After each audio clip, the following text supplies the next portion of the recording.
Hi, and welcome to the Senior Network. I'm your host, Greg Fulton, along with Debbie Lyons, my co-host. Good to see you. And we are joined today by Sarah Dixon of Hospice Care of the Lowcountry and Becky Davis of the Cypress. Good to see you folks again. I have a question. Oh, no. Oh, yes, I no. do, actually. When I think of Hospice Care of the Lowcountry, I don't necessarily think of physical therapy. And as I'm reading her name tag, because I have really good eyes, You see the PT? it says I see PT and physical therapy. And I think we were talking a little bit before about physical therapy and hospice. It's really an interesting and needed concept. Talk to us a little bit about your role there. Physical therapy isn't traditionally brought in with hospice. It should be. It can really be a strong, important part of the team approach. We can be brought in to help a person gain the highest quality within their end-of-life phase. So our goal is to bring comfort, whether it be through positioning or getting them out of a hospital bed to a favorite chair, but then how do they get out of the chair? To teach family how to help them do those things safely. So it's a real educational experience for the families. You're actually physically showing them what to do and how to be safe.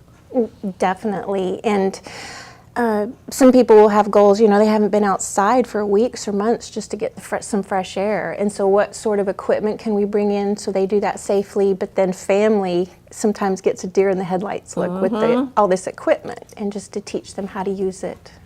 Well, and I would have, I've been in the business for 12 years, and I have to admit, I never really thought how important that really would be in a hospice situation. I mean, the dignity and just being able to still function and get out and move. I mean, that's important. Oh, the emotional gains can be tremendous. I mean, I've had a gentleman say, I've been kissed by the fresh air, because he'd spent his lifetime outside farming. And I've had women want to go out and be able to enjoy their roses that just bloomed. And there's so much comfort in that for them, but yet we're getting them moving and doing it safely. Talk to me about the caretakers, why it's so important for them to be able to use the physical therapy for their loved one. A lot of caregivers, they want to help, they just don't know how. Some of it can be common sense, but we often don't apply it to our own routine. There's just so much to deal with.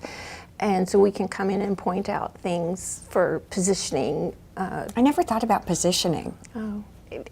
What does that mean to most of us? When I think of positioning, I think of, am I standing, am I sitting, am I laying down? But I bet in your business too. Oh, yeah, definitely. Positioning is a huge thing. Right. Oftentimes for hospice, a person may be very, very sedentary.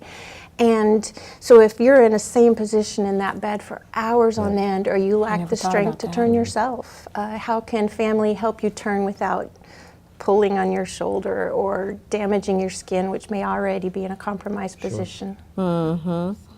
It makes a lot of sense. And kind of shifting over to you, Becky, with the Cypress and independent living.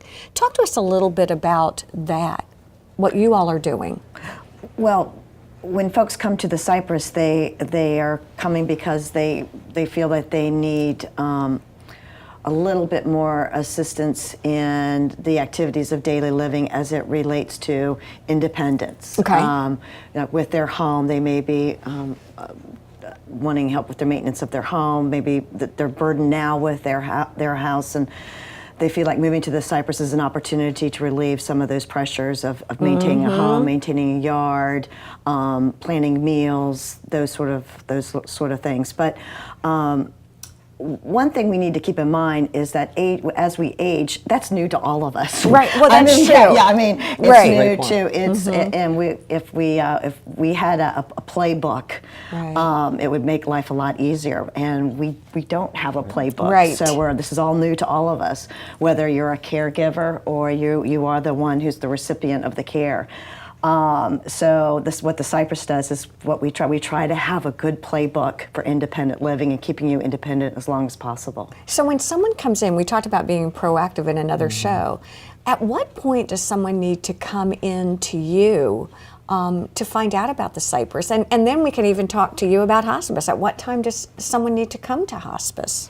Well, usually it starts with a conversation with a child. A child may notice that mom and dad are not struggling, but may having difficulty with some of, like again, maintaining the home, or getting frustrated with preparing meals. I mean, I raised my hand to that. Right, me too. I was gonna say the same thing. And so maybe that's the initial step, just to inquire at the Cypress or any continuing care community, just to find out what the services are.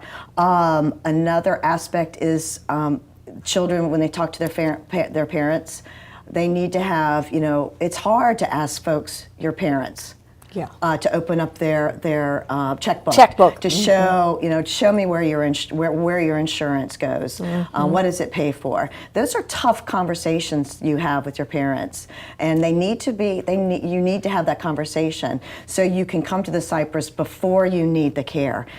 All the continuing care communities require a physical, and that doctor has to sign off that you can live independently. Oh, wow. If you can no longer live independently, then your options are limited. Okay. So that's an important aspect And what does that in your mean? planning. Well, then you're to that assisted living phase Okay. that we Then talked you're about. going to got that it. higher level of care. Okay. Because as a licensed continuing care community, you can't move in needing the care.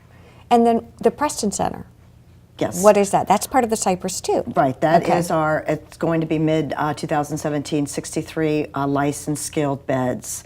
And if you are a member at the Cypress, as you live at the Cypress, and what we call age in place, as your level of needs change, you can go to that higher level of care, which is skilled care. In the meantime, we can also offer assistance in living, which is our own home health care agency, and we also have dementia care for Alzheimer's, cognitive impairment, right on the campus.